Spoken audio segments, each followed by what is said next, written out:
Hey everyone and welcome to my YouTube channel let's learn commerce. और आज हम करने जा रहे हैं 12th क्लास के चैप्टर संगठन को, कि संगठन क्या होता है और इसको क्यों बनाया जाता है और इसकी इम्पोर्टेंस के बारे में भी हम जानेंगे। तो आइए जानते हैं सबसे पहले इसके अर्थ के बारे में कि संगठन क्या होता है। संगठन जो होता है वो एक विशेष व्यक्तियों का समूह होता है जो कि किसी गोल को अचीव करने के लिए मिलकर के काम करते हैं। मीन्स इसमें जो कुछ व्यक्ति होते हैं वो मिलकर के काम करते हैं किसी भी गोल को अचीव करने के लिए। इसको क्या बोला जाता है? एक संगठन बोला जाता है। अब हम जानते हैं इसकी विशेषताओं के बारे में। नंबर 1, कार्य विभाजन। जो संगठन होता है उसमें कार्य को डिवाइड कर दिया जाता है। जैसे कि इसके नाम से ही पता चल रहा है कि इसमें कार्यों को बांट दिया जाता है अलग अलग लेवल्स पर, अलग अलग भागों में। कार्य विभाजन जो होता है वो संगठन का आधार होता है, क्योंकि कार्य को विभाजित किए बिना हम संगठन का निर्माण नहीं कर सकते। इसलिए कार्य को बांटना बहुत जरूरी है अलग अलग भागों में। नंबर 2, समन्वय।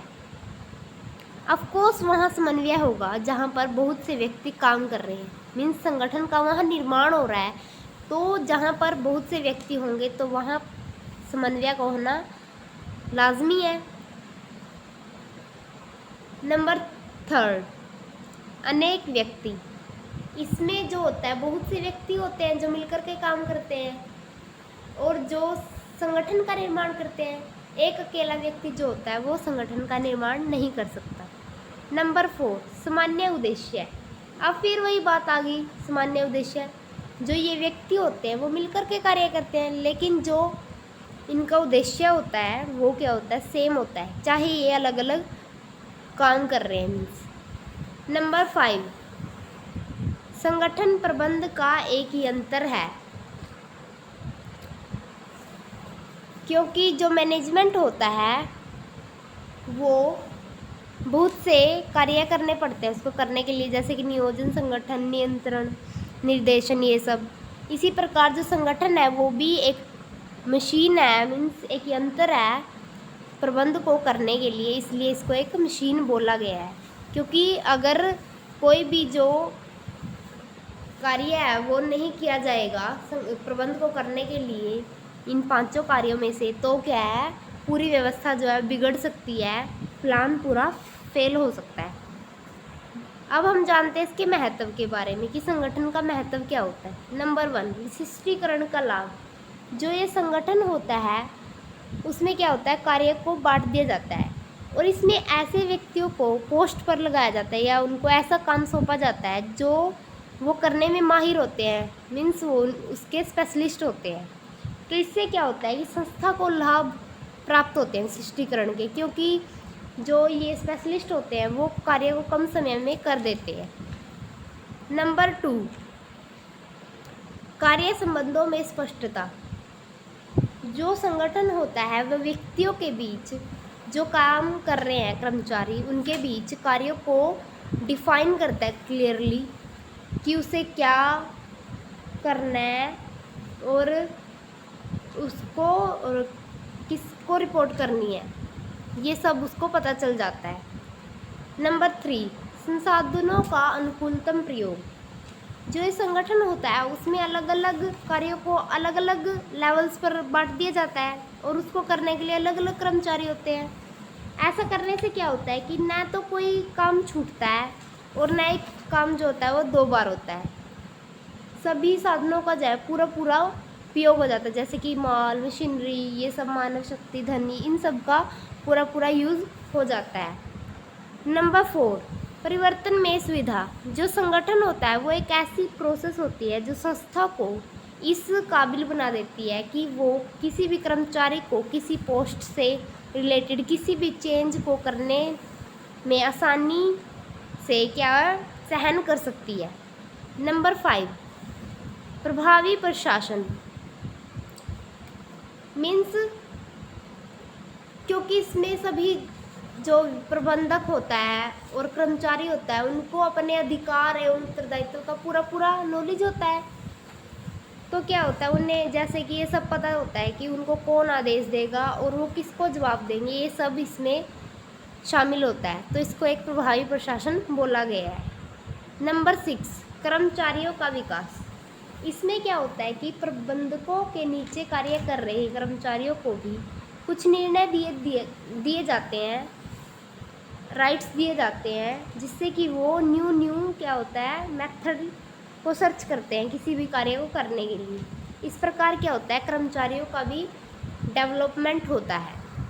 स्तर नंबर 7, विकास एवं विस्तार। इसमें क्या होता है कि यही बात है कि कर्मचारियों को कुछ फ्रीडम दी जाती है डिसीजन लेने के लिए, जिससे कि वो न्यू मेथड्स होते हैं जो उनको डेवलप करते हैं, उनको सर्च करते हैं किसी भी कार्य को करने के लिए, तो उनका भी डेवलपमेंट होता है। इससे क्या होता है उनकी क्षमता है जो बढ़ जाती है कार्य करने के लिए। अब हम जानते हैं संगठन की प्रक्रिया के बारे में। नंबर 1, कार्य की पहचान एवं विभाजन। जो ये संगठन होता है उसमें सबसे पहले क्या होता है कार्य को बांट दिया जाता है। जैसे कि सबसे पहले क्या होता है कि इसमें टोटल वर्क जो होता है उसको अलग अलग भागों में बांट दिया जाता है। जैसे कि कच्चा माल तैयार करना, पुर्जे तैयार करना, उत्पादन, माल का स्टॉक, अनुसंधान, विज्ञापन, विक्रय, वित्त व्यवस्था, ये सब क्या है इनको बांट दिया जाता है। नंबर 2, कार्य की पहचान करने के बाद और विभाजन करने के बाद क्या होता है विभागीकरण किया जाता है। विभिन्न जो क्रियाएं होती है ये, जैसे कि कच्चा माल क्रय करना, पुर्जे तैयार करना, उत्पादन, माल का स्टॉक करना, ये सब क्रियाएं निर्धारण करने के बाद इन क्रियाओं का विभागीकरण किया जाता है। मीन्स क्या होता है कि इन क्रियाओं का एक समूह बनाकर एक स्पेशल डिपार्टमेंट को सौंप दिया जाता है कि कौन सा व्यक्ति किस काम को करेगा। ये सब जैसे कि अलग अलग डिपार्टमेंट में बांट दिया जाता है। जैसे कि ये कच्चा माल क्रय करना, पुर्जे तैयार करना, उत्पादन, ये सब क्या है उत्पादन विभाग को दे दिया जाता है कार्य। और इसी प्रकार विज्ञापन हो गया, विक्रय हो गया, इनका विपणन विभाग को दिया जाता है। इस प्रकार क्या है विभागीकरण कर दिया जाता है। नंबर 3, काम सौंपना। विभागीकरण करने के बाद क्या होता है ये डिसीजन लिया जाता है कि हर पोस्ट या व्यक्ति को क्या काम दिए जाने हैं और किस व्यक्ति को क्या क्या काम सौंपे जाने हैं। किसी व्यक्ति को उसकी योग्यता के अनुसार ही देखकर काम दिया जाता है ताकि वो इस काम को करने के लायक है भी या नहीं, तभी उसको वो काम दिया जाता है। नंबर 4, सूचनाएं प्रेषित करने के संबंध स्थापित करना। संगठन में क्या होता है कि बहुत से व्यक्ति होते हैं जो मिलकर के काम करते हैं, जो मैंने आपको पहले बताया। तो उनके बीच क्या होता है कि रिलेशंस को डिफाइन करना बहुत ज़रूरी होता है।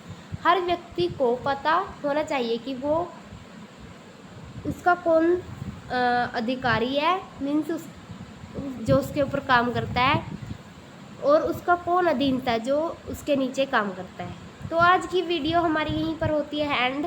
चैनल को सब्सक्राइब ज़रूर करें और बेल आइकन को भी प्रेस करें ताकि आने वाली सभी वीडियोस की नोटिफिकेशन आपको मिलती रहे। और हाँ, अगर आपको वीडियो अच्छी लगी है तो वीडियो को लाइक, शेयर और कमेंट ज़रूर करें। Thanks all of you.